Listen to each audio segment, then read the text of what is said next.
Welcome to every. Thanks, Fernanda. um, so as I was saying, welcome everybody. Really happy to see you all. I hope that you were able to participate in our morning session this morning, and you were able to hear about the diversity and equity action plans and the transformative work that has happened across some of our departments. And so hopefully you're feeling motivated and inspired to start engaging in this process yourselves, or at least thinking about what are some of the changes that you potentially can start spearheading across your different departments. So let me go ahead and start sharing my screen. But before I do that, I also want to let you know who I am, because I realize some of you I may not have met. So my name is Lynn Hernandez. I am the Assistant Vice Chancellor for Diversity and Inclusion here at UMass Chan. And I am joined today by a couple of my DIO colleagues and partners and friends. So happy to see you here. You'll probably be hearing from them at some point as well. Let me see, I have to swap this always. There we go. All right. So what we're going to be talking about today is, really thinking about how you can start implementing some change and working towards your diversity, equity, and inclusion goals, particularly through this mechanism that we've created called the Diversity, Equity Action Plans. However, before we even start talking about what a diversity and equity action plan is, I want to start getting your creative juices flowing, because one of the things that really inspires a lot of change, and one thing that has probably led to a lot of the transformative work that we heard this morning, was being able to inspire and tap into that creativity of what diversity, equity, and inclusion work could potentially look like, not only in your departments, but just across the communities that you are navigating. So I want to start tapping into, again, that creative energy that I know we all bring into this space. And I want you to really start reflecting with this question. So, think about infinite amount of possibilities here. So if your department or unit was to make some kind of headline or some news flash, a positive one, regarding your diversity, equity, and inclusion work, what would you want that headline to be? And like I said, really think infinite possibilities here. Set your imagination free. Try not to worry about what is possible, what is not possible in the real world. Again, everything is possible in this world that we're kind of entering right now. And really think about what would you want, again, positive headline, what would you want that headline to be when it comes to diversity, equity, and inclusion? So just to give you an example, I think one headline that I would love to make is that UMass Chan becomes the most diverse medical school in the nation. That's where we're going with this. So think about a headline within your department that you want to create.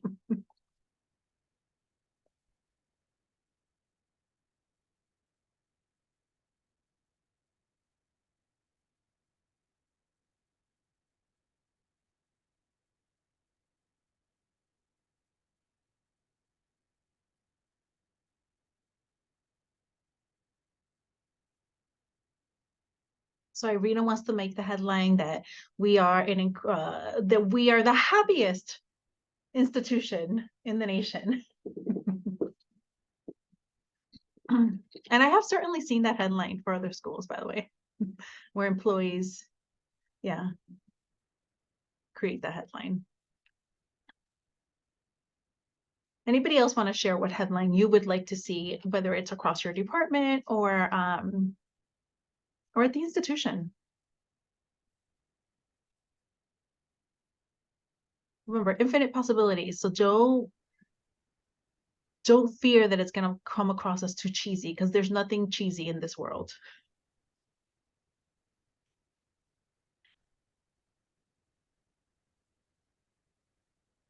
Diversity is our strength. I love that.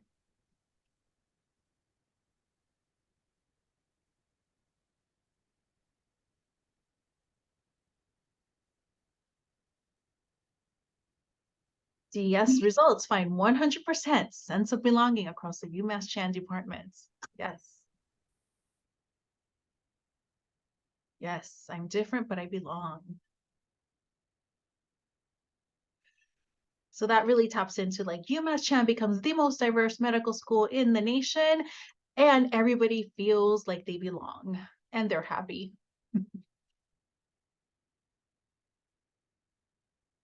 We are an empowered and supportive community where all belong because of who we are. I love these headlines.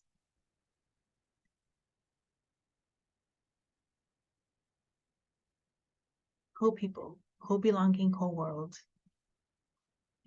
Communications needs to start tapping into this group right now. There's some really good news flashlights coming up.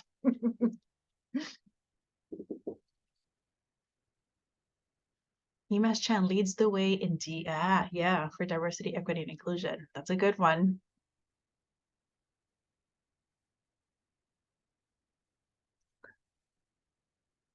So let me ask,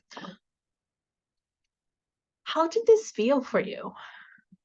I'm a processor. I like processing things. So we're gonna do a lot of processing today. What did reflecting on this question, what did it feel like for you? Was it a departure from how you usually think about diversity, equity, and inclusion work? Was it a different approach? Was it hard?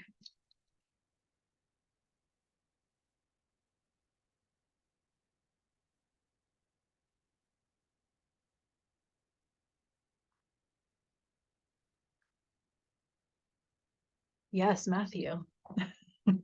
Early career research faculty achieve tenure and receive the training to create a more equitable and inclusion research environment for their trainees. That would be amazing.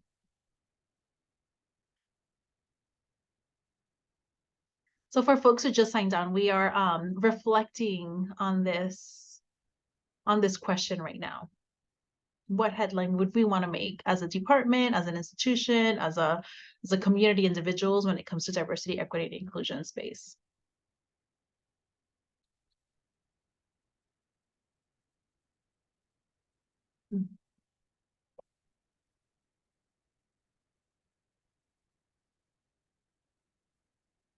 Josh, in my definition, I was thinking in terms of racial, ethnic, as well as across different ability statuses, across different, first generation college students. I was thinking in all definitions. I was thinking broadly when it came to diversity. But that was my definition, and I want to tap into people's definitions.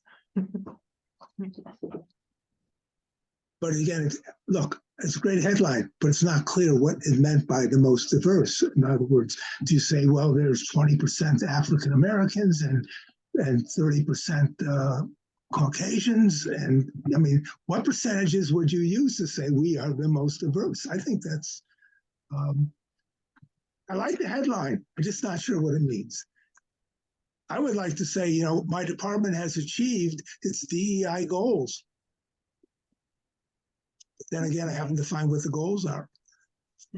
And that's what we're going to work on today. And, that is really the whole point of this. Actually, there's two main points that I want to make with this exercise. One is, what does it feel like to really start dreaming versus thinking about every single problem that we're having to solve and trying to come up with solutions to it? What did it feel like to take on this proactive approach of like, this is the dream and this is what I want to work towards, as well as, again, defining what is it that we're working towards? Because a lot of the times we know the actions that we want to engage in, but we can't necessarily pinpoint what is the outcome that we're working towards. Why are we all engaging in this work? And so that is part of this exercise that I wanted, why I'm wanting you to like really tap into this. And so actually, yeah, so what did it feel like for you to approach DEI work or to think about the work that you want to do with this question of dreaming about infinite possibilities?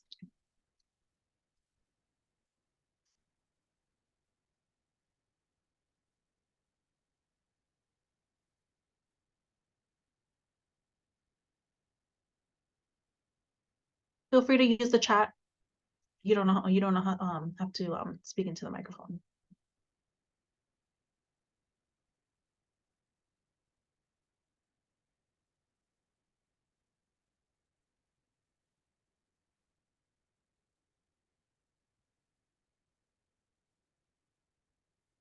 Leading with hope. So Jorge, did it? Yeah, yeah, sure, Laura. So it's actually on It's on the screen right now. So, the question was, if your department or unit was to make headlines regarding diversity, equity, and inclusion, what would you like the headline to be? So think about, you're going to be featured in a magazine, Boston Globe, 5 years from now. What headline do you want your department to make?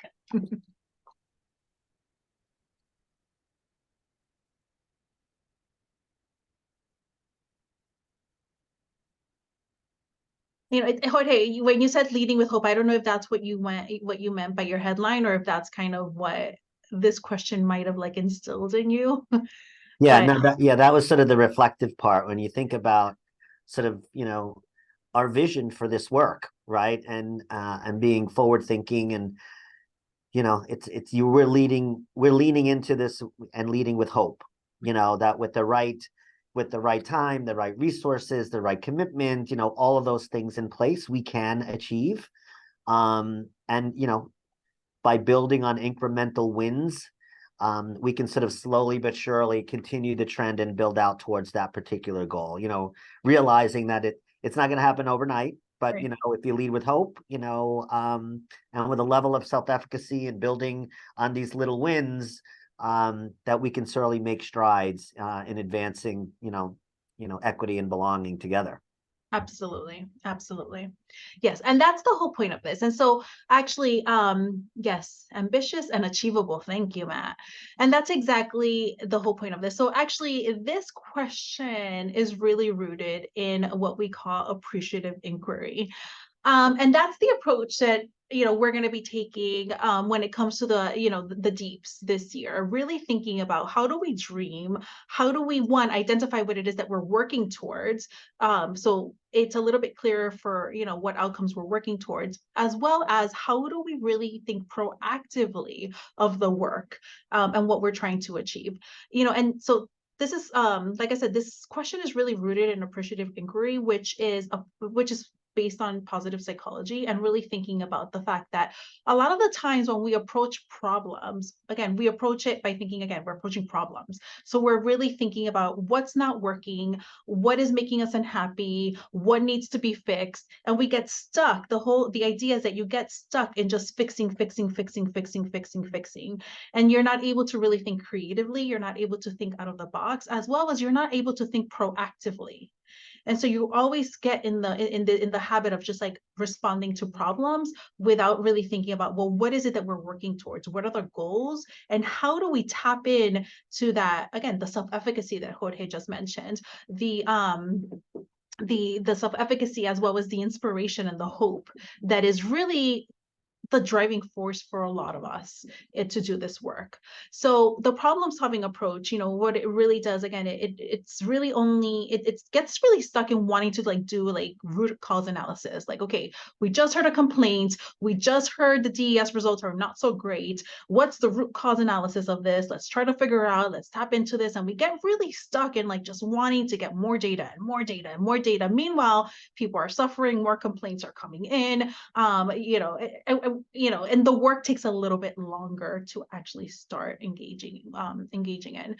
So, this really moves us into really thinking about, okay, yes, there are concerns, there are issues that we need to respond to, as well as we also want to start getting ahead of these things and thinking about aspirations. Where do we want to see ourselves 5 years from now, 10 years from now, and what needs to happen in order for us to get into that? The other reason that I love this appreciative inquiry approach too is that it really taps into the strengths that exist within all of us, as well as within our communities. The reality is that, yes, there are problems within our departments, but there's also things that are working really well. And so how do we tap into that? How do we tap into, again, what's working? What are the assets? What are the strengths that we bring, whether it's as a community, whether it's as a department, whether it's the resources that we bring? How do we leverage that to make change happen and to make that work move forward? The other thing that happens when we get into this problem solving mode too is that we're constantly, again, in response mode, thinking only about possible solutions, but not really thinking about what could be, what else is possible, outside of this box, outside of just responding to these things. And then my favorite thing about the appreciative inquiry approach too is that it's really all about open dialogue. It taps into every single individual who is part of a department, listens to their concerns, listens to their ideas. There are some amazing ideas that exist within communities that we very rarely invite those voices into the decision-making process. And so again, it's the open discussion, it's the fact that everybody feels included. And then something magical happens. When you include everybody then feels like they have ownership over the plan that you've developed. And that's what we really want to tap into. People, again, feeling really proud, feeling like they could do the work, feeling inspired, as well as feeling like they own this work and this work really matters to them because it aligns with their values, as well as their voices were included in the solutions. So that is the appreciative inquiry approach that we really want to move forward with. And again, today's panel, we heard about the amazing work that is happening across different departments, and we hope that that really inspired all of you to want to start engaging in this process. I just want to, so I will be talking more about appreciative inquiry at later sessions, but I just wanted to kind of give you a little introduction into what that is. So let me just do a little brief introduction in terms of what the departmental diversity and equity action plans are, because this is the process that we have implemented here at UMass Chan in order for us to start reaching some of the deepest levels of change across our institution when it comes to diversity, equity, and inclusion. Before I actually even show you what the template looks like, I want to just talk a little bit about its background and where it came from. So basically, as you all heard this morning, in February of 2022, our strategic plan, Impact 2025, was revised. And one of the revisions was that we included this sixth pillar, and the pillar was for diversity, equity, and inclusion. And so that is now featured in our Impact 2025 plan. And part of that pillar, what makes that pillar so important is the fact that it includes these 5 priority areas. And these 5 priority areas were determined through a community engaged process. There was a committee that was put together that represented multiple different constituent groups, and who all had some kind of input in terms of saying, these are the things that really we need to be focusing on, that we need to be responding to, and some of the things, again, that we want to move towards to be really great at. And that is culture and climate, curriculum and scholarship, education and engagement, recruitment, retention, and advancement. And then we also wanted to include this 5th priority area, which is a huge strength to this pillar, and that is having some kind of accountability and quality improvement measurement. So again, not just focusing on the actions, but really also monitoring the progress that we're making, seeing if we need to course correct, if there's any revisions that need to be made, as well as responding to the needs. We know that oftentimes we do climate surveys, needs emerge, we respond to those, but then you do another survey, and then some needs have now have kind of been elevated. And so we need to, those needs are constantly changing across our communities. So that constant assessment and monitoring is incredibly important, and is what makes, to me, this these priority areas so strong. It's because there's always going to be room for revision and course correction. Like I mentioned, the deepest levels, a lot of that work is happening at the institutional level, but we've realized that the deepest levels of change, for that to occur, the work also needs to live and breathe within the departments that make up our institution.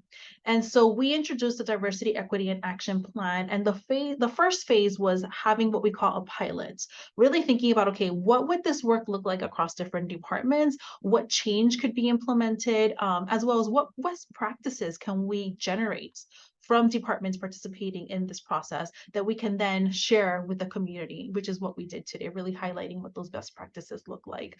These are the departments that participated in that first phase. Again, you heard from a lot of them this morning. And we call this first pilot our community of practice. And so we implemented this community of practice model in again, being able to learn from each other, as well as generate a list of different best practices that we can now share with the community. And the whole model of communities of practice comes from this belief that we know we are stronger when we work together. So yes, individually we have a lot of different knowledge, but when that knowledge is combined, it becomes even greater, it becomes more impactful. And so that's what we wanted to really kind of tap into when we created this. And so yeah, here's the core belief: none of us is as good as all of us. And so all those the community of practice is composed right now of those pilot departments that are participating in our DEEP process. And we gather every other month to discuss our DEEP, what is happening with it, what actions we are implementing, as well as what challenges are we experiencing. And that has been incredibly powerful for departments to come together and say, I'm experiencing this challenge. And then having them hear from a peer in another department say, hey, we actually tackled that challenge by doing this, and then finding points of collaboration as well as just kind of learning from each other.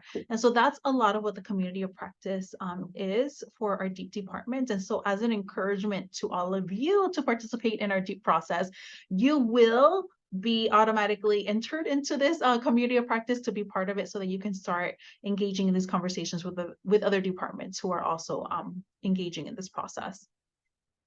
So these are the three basically main objectives for our community of practice. It was to give the ability to reflect and learn from each other, whether it was by sharing challenges, successes, new insights, or promising practices.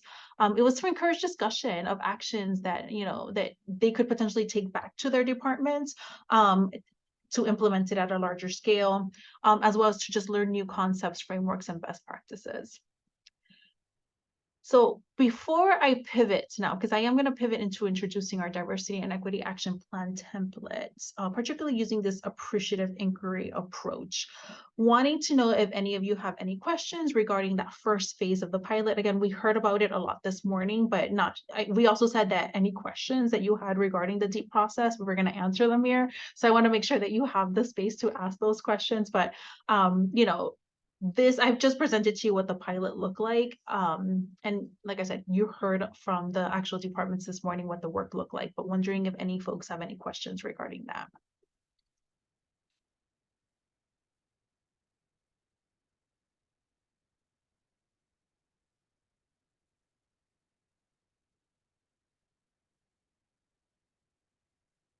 Okay, so no questions, okay. All right, so let's talk a little bit about developing a DEEP.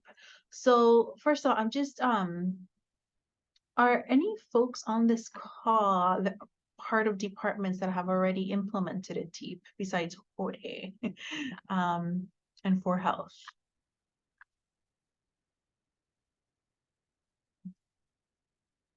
Oh, and Laura.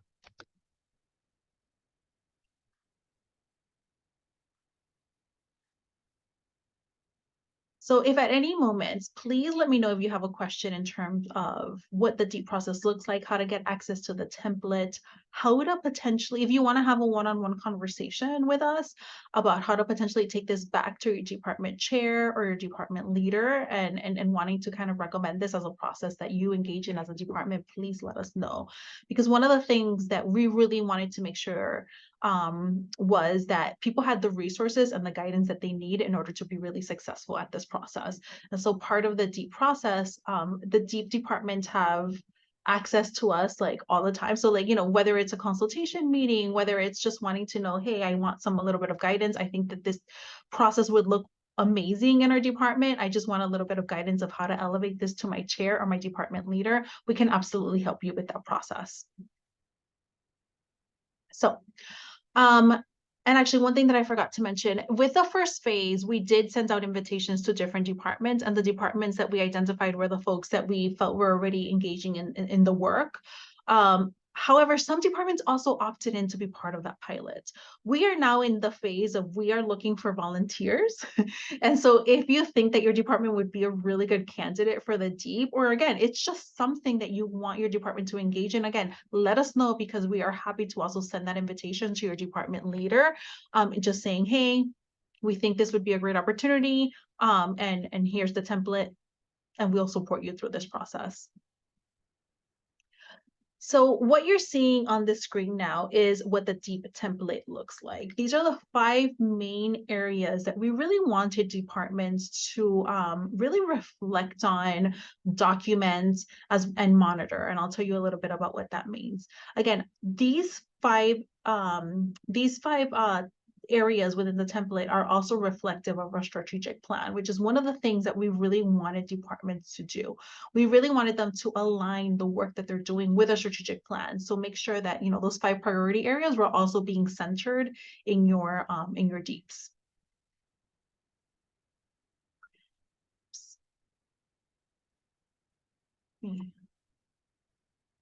Okay, there we go. Okay, so the first one, you know, really speaks to identifying what your values and your strengths are. Again, using this appreciative inquiry approach. So one of the things that we want departments to do as they're approaching this process is think about, again, dream. Where do you see yourself as a department 5 years from now? Where do you want to see yourself?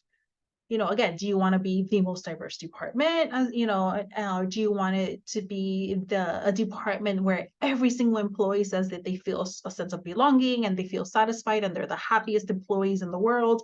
Do you want it to be a department that is really known maybe for like the health equity research that you're engaging in? Do you want to have a department that again has a 100% retention rate as well as promotion rate? You know, really thinking broadly, what are the areas that you want to see yourself in 5 years from now? And thinking about what it's going to take in order for you to achieve that. And so again, harnessing into the strengths that already exist within your department, which is a really efficacious approach, because we know that one thing that leads to change is when people have the self-efficacy to see themselves and envisioning the change, but then also tapping into the things that they have within themselves that they could bring into implementing change. And so again, having them think about like what strengths currently exist within my department, what are some of the issues that we've tackled that we've been really successful at, and what did we lean on in order to be able to be successful at that, and how can we implement that into this approach? So really thinking about these 4 questions here and really having departments think about, you know, yes, what issues have you experienced in the past, as well as what work have you engaged in that has worked really well and that you could potentially leverage in order to achieve your new goals. Any questions on this first section?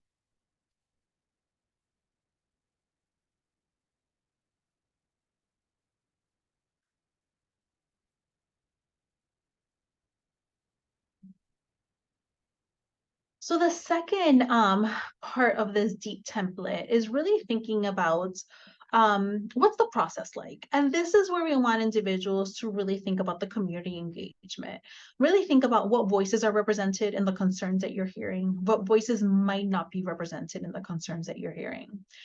But not only just kind of speaking to people to get a list of concerns as well as things that they feel like could potentially change or should change, but really also tapping into their ideas. What ideas do you have to tackle this? Because like I said, there's so many really great ideas that exist within a community that we often don't hear about because we're not tapping into them, or we're not, again, we're not asking them to be part of the conversation. So really thinking about, you know, how do I develop a community informed action plan that's going to really lead to systemic change?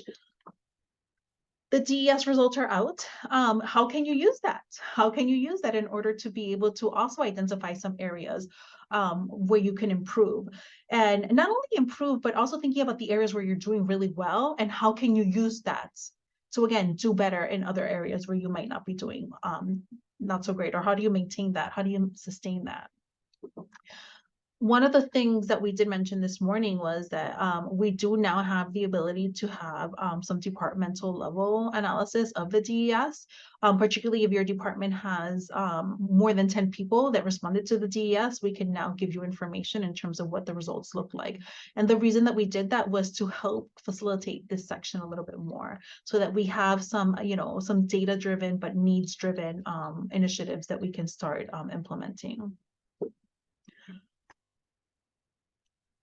A lot of departments, which is something that we absolutely encouraged when it comes to developing a DEEP, was for departments to put together working groups.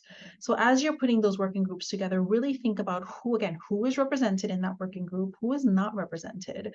Unfortunately, one of the things that we saw, particularly across our academic departments, was that staff weren't really represented in a lot of what was being developed, as well as in the voices that were being heard and being, invited to be part of these conversations.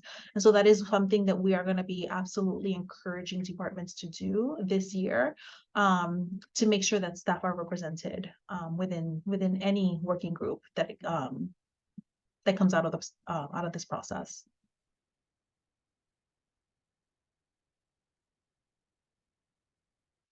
And then the third section of our diversity and equity action plan that we want folks to really think about is really thinking about the goals and the strategies. So now you've envisioned, you've dreamed where you want to be 5 years from now. What is it going to take? This is where you are going to start tapping in to, again, identifying the goals that you're working towards. And so for instance, let me just take, I'm going to take Matt's headline where everybody gets tenure. We retain everybody and everybody gets tenure and everybody gets promoted. So looking at that headline, now reflecting back and thinking, okay, so how do we divide this into specific action areas and specific goals, and what actions need to align with these goals that are going to get us closer to achieving these things. And so really thinking, again, breaking it down into these, like, we always use the SMART goal template, and really thinking about, okay, so how do we take this larger goal and start identifying smaller goals that are achievable, that are measurable, and that we can, again, constantly be monitoring our progress on. Like I mentioned earlier, the whole thing too is really tapping into the strengths. What strengths exist within our community?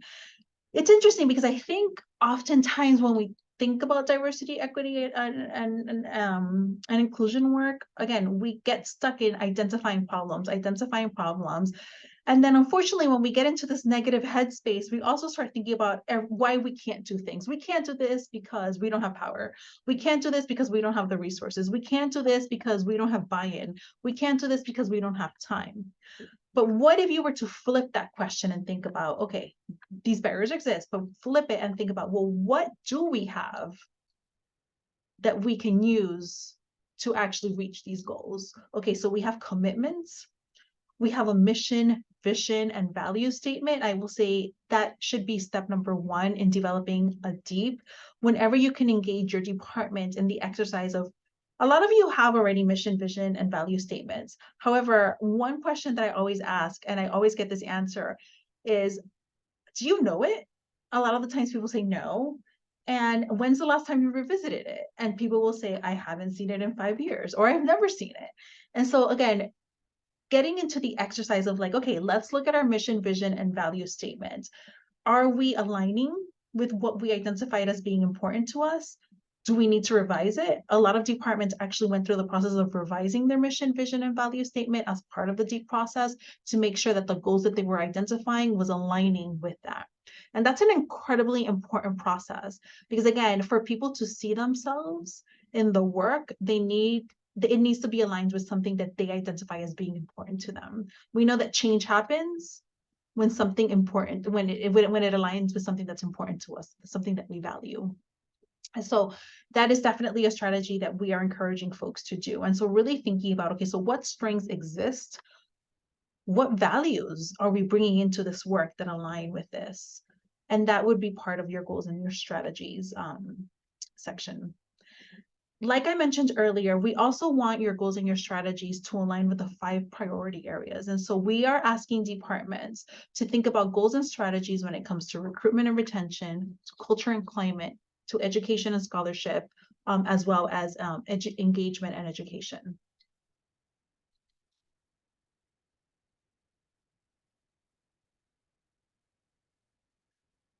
Here are just some questions that I put on here that I think have been helpful for some departments, particularly as Because I will say some departments, it's a little bit easier to identify, okay, what goals do we want to work on, particularly, again, based on concerns that they've heard. So culture and climate is probably a priority to every single department that is part of this. Again, now with the DES results, I think it's definitely at the top of people's minds, in the front of people's minds. And so thinking about, okay, how do I identify goals can be a little bit harder, but we've drafted this set of questions to help departments really think about, okay, again, what aspects of the current climate contribute to the disparities that we're seeing between learners, faculty, and staff from different backgrounds, especially those from underrepresented backgrounds. And really reflecting on that question, engaging people in this question that will hopefully help you identify what goals you want to work towards. And so I'm happy to share this list of questions. Again, it could be a very exhaustive question, but we've kind of narrowed it down to these 3 or 4 questions that can help departments really start thinking about what goals we want to identify. I will say for the most part, departments already knew what goals that they wanted to work on. I think this just helped, the deep process helped them kind of organize them in a way, again, that was measurable, that had outcomes built into it, as well as resources built into it.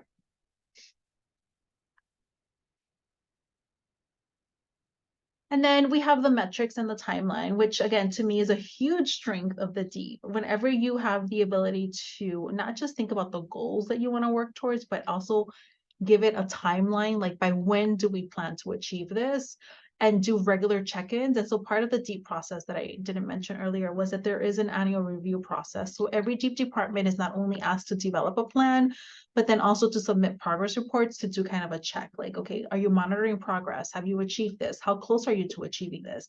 If you didn't achieve this, what challenges did you encounter? And what resources can we offer you? Can we help provide in order for you to be able to achieve that? Another question that we really want departments to really tap into is this question of, how will it feel? How am I going to, if I am achieving the change that I'm working towards, how is it going to feel? Because we tend to focus a lot on the data points, but how is the department going to feel if you are truly achieving those goals that you're working towards? How are you going to know? Is satisfaction going to increase? Are you going to feel happier to go into work every day?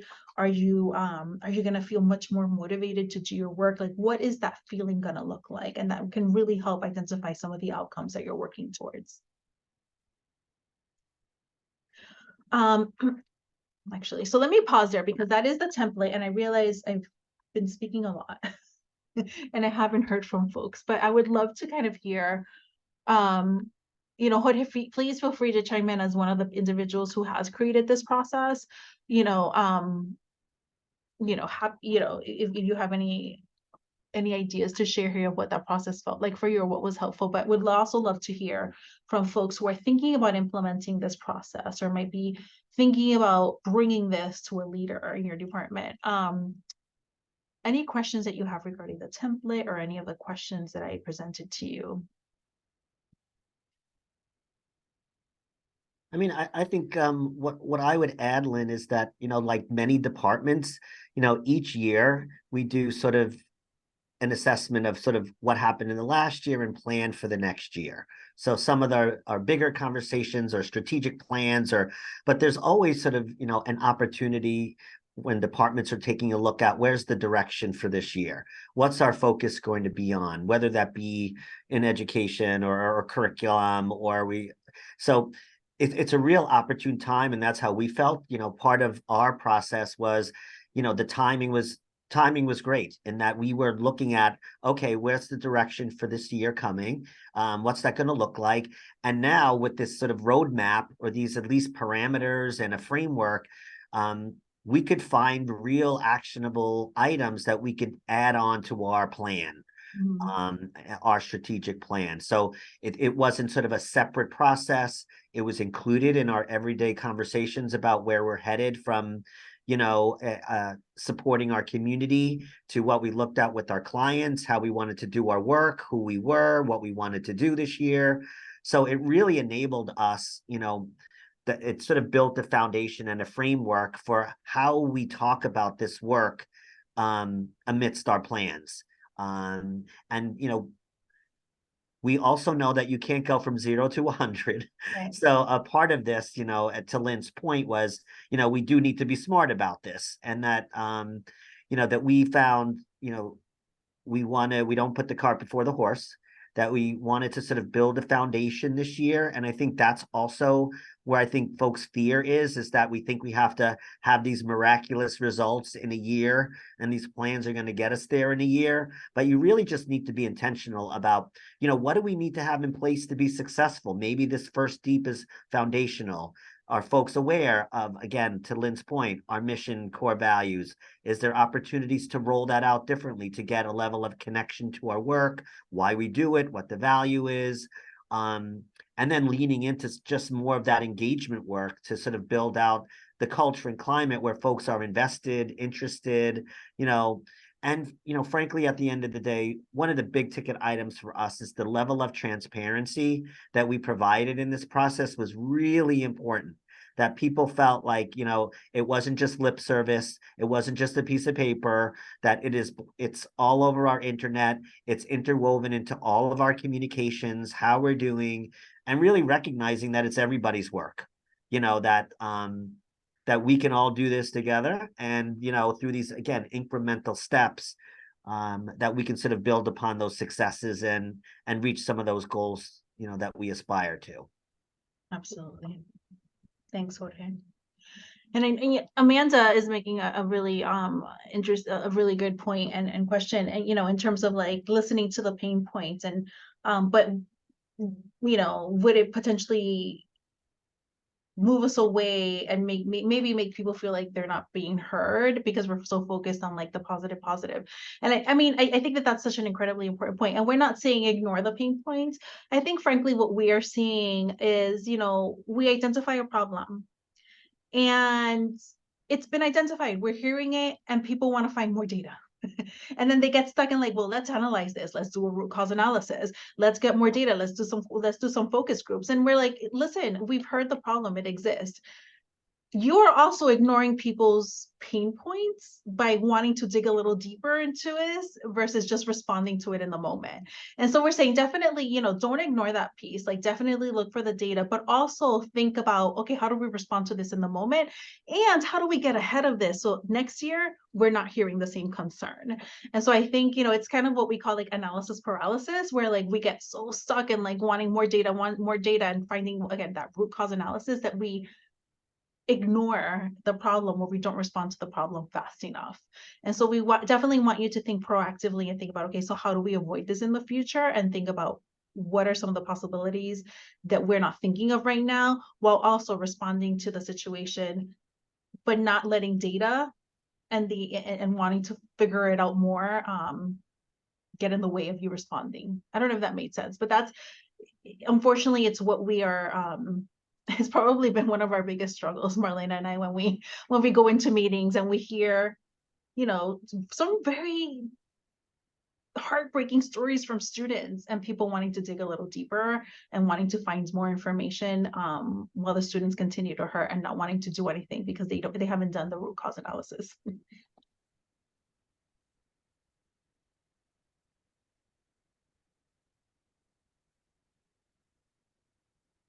But yeah, the hope piece I think is also incredibly important, because again, there is, when you start to think of only, again, respond, it doesn't inspire creativity. And so you get stuck in doing things the way that you've always done it. Well, this is how we did it in the past, so we're going to go ahead and try this. And you don't think creatively of like, well, let's just think something. I'm thinking something wild right now. What if we were to implement this? And unfortunately, the response that you usually get is, well, we don't have enough data to see if that works. And so, and you're now limiting yourself in a potential, like very impactful life, best practice that you might be able to share in the future, but because you're limiting yourself because you don't have enough data on whether it's going to work. And sometimes it's literally just, let's just try it. Let's get creative. Let's do something that hasn't been done in the past. Maybe that's going to be our headline: innovative DEI approaches developed at UMass Chan Medical School, but you're not going to get there until you actually start envisioning and thinking outside of that realm of possibilities.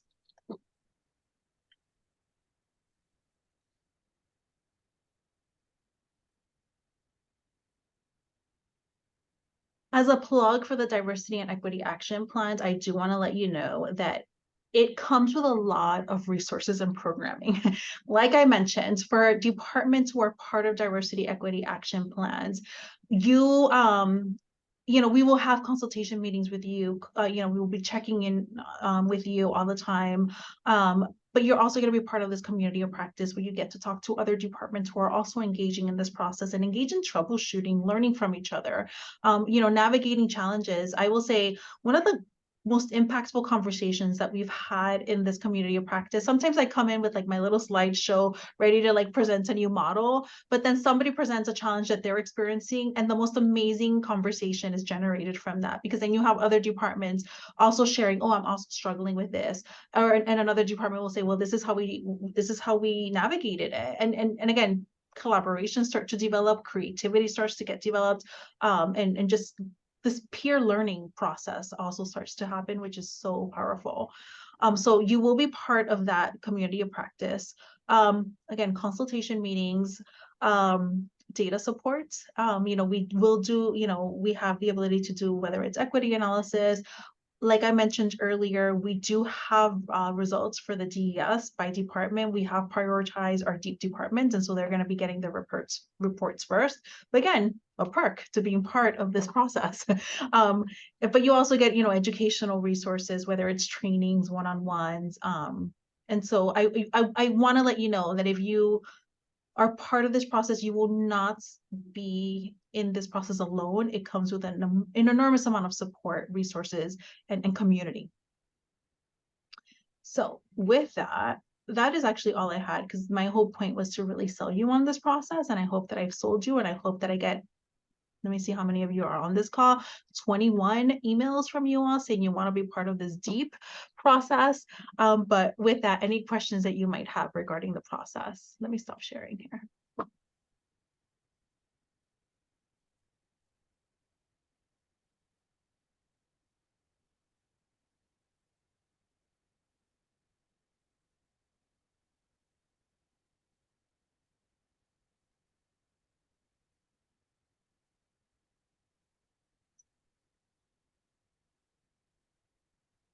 I just got a private message, sold. So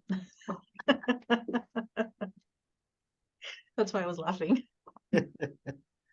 Lynn, I'm just wondering, we've done a school-wide engagement study, which has given us a lot of information. But before departments can actually get an action plan, you have to know how people are interacting in the department now, because if you bring someone else in, you want to make sure it's an environment that will be that the person you bring in will really appreciate. So I guess what I'm asking is it possible to do an engagement questionnaire, engagement study for each department, leaving off anything that would identify them, like male or female, how long they've worked here. So just all the other questions except identifying the individuals, and make it so that everybody has to fill it out. And then that gives an idea of where the department is now and what the department has to do among whatever you have now, and then start the recruiting to bring people in. Because to bring someone into a bad atmosphere is the worst thing in the world for that person and for the department. Yeah, so Josh, I think that's one of the strengths of this version of the diversity engagement survey that we have, is that we do actually now have that departmental data, and we can't, and the reports that we are giving are in aggregate form, and so particularly if just to protect people's identities, we're not identifying who said what, and so they're getting summaries of what the findings were for that department. So we do have that data now. I will say though, in conversations with individuals that we are recruiting, I think it's really important to just kind of highlight, listen, problems exist. We exist in a world where problems exist, right? But one thing that has been incredibly impactful for folks who we're trying to recruit is hearing about these action plans, saying, listen, but we're working on it. yes, we know that we have a problem and we're working on it, and being able to really list the actions that you're engaging in, the metrics that are being put in place, the commitments, the resources that have been invested has been really has actually what has mattered to a lot of individuals that we're trying to recruit. And we've actually heard this particularly from our residents, and how they decided to to kind of match was because one, there was transparency and not defensiveness regarding problems that exist, but two, more importantly, there were actions being implemented. And so just having a deep is something that people could really leverage to recruit individuals, because at least there's like an acknowledgement, but also a way forward. And I don't know other folks want to chime into that, but that you've been part of those conversations. I just want to go back. I mean, you have done your engagement study and you have it by department, but you may only have a fraction of the members of the department who responded. And at least one of the things I've learned by trying to get opinions from students on what teaching was like is you've got to get just about everybody to give an analysis or an evaluation. Otherwise, you don't know where to go. And it seems to me that going into the department and having everybody just take the time to fill it out and would give you 100% or maybe 90%. There'll always be somebody who may not want to fill it out, or maybe there's a good reason to find out why they don't want to fill it out. But I just think that otherwise you don't know where your baseline is in the department. Now maybe I'm the only one who feels that way, but it just seems it's to me that's an important way to go.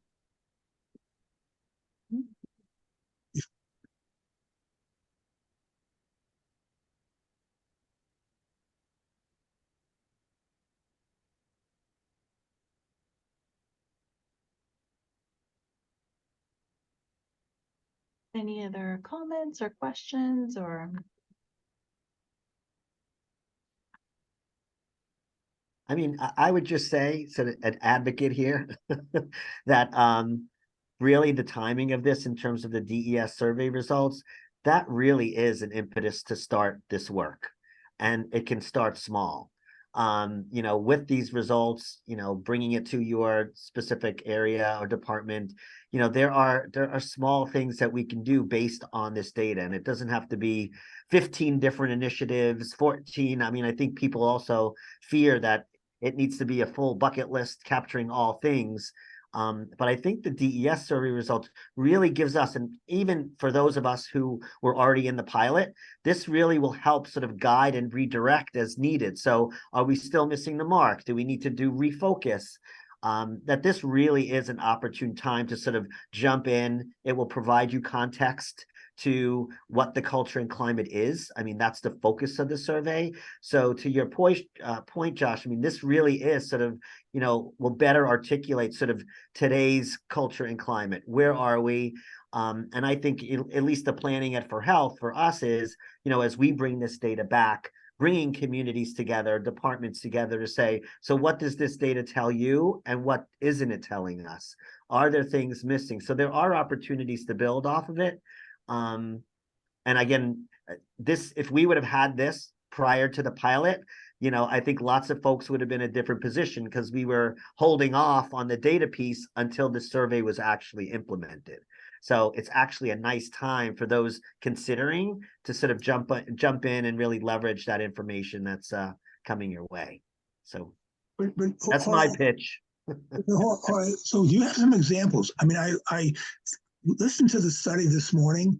I really want to have to think about a lot of the things that were said and that were what the data were saying, and that's going to take some time for me. But maybe for you, you've already looked at a lot of this, and so what can you define that we could do right now? Just a few things that we could do right now instead of tackling the whole picture. Well, from an organizational standpoint, I think that's sort of the work of the DIO. I can speak to For Health that we just received sort of our for health information. So that will require us to do a deeper dive.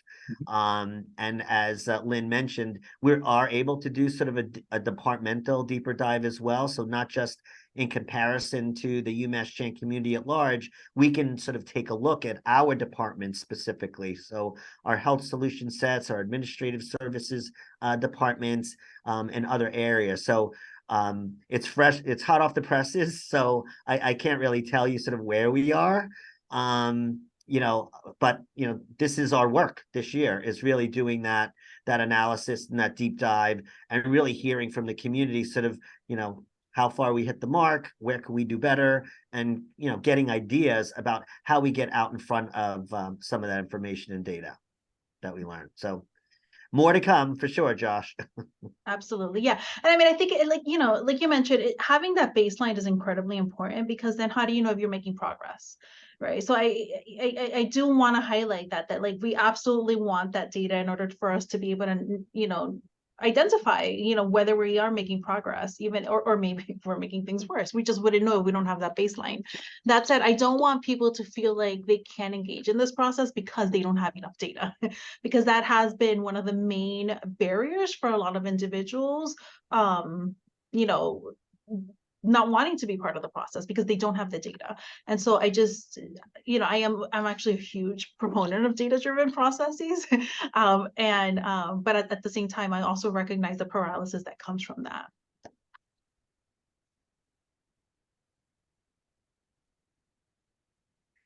And I don't think, a lot of the findings that we saw, nothing was a No.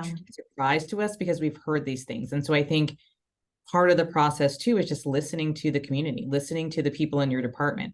Lots of times they're telling you, and Yes. even if they don't want to verbally tell you, when people are not satisfied, when there are concerns, you hear it, you see it, you hear it when people block themselves off, when they're not engaged, when they're not happy to be in the space. So pay attention to that. That is data. It doesn't take a survey all the time to get the information that you need. So I do think that we have to be more responsive to what are we seeing, what are we hearing day to day, and use that information to help guide this process as well. There's so much power in the anecdotes that we hear, and they 99.9% of the time align with the findings that we're also getting. And so I think, that's an incredibly important point. Those are also data points, those narratives that you're hearing.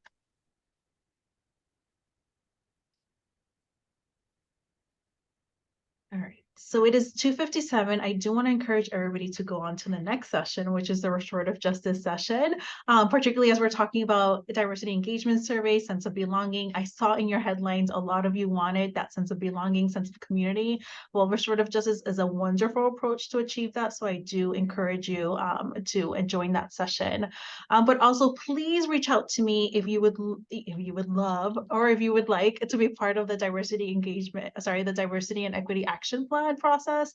Again, if you are thinking about, how do I pitch this to my leader, please reach out to us. We can absolutely engage in that conversation and guide you and support you through that process. But the more people, one thing that Marlena said this morning is, imagine if every single department at our institution had a diversity and equity action plan, how transformative that would be. And so I want to encourage you all to also be part of that process, just because as you transform your department, you're also transforming the institution.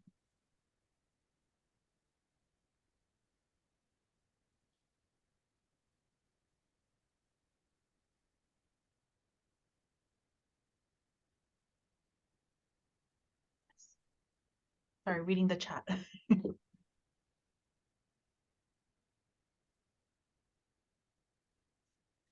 So thank you all, and I look forward to seeing you at the next session. Thank you. Thanks.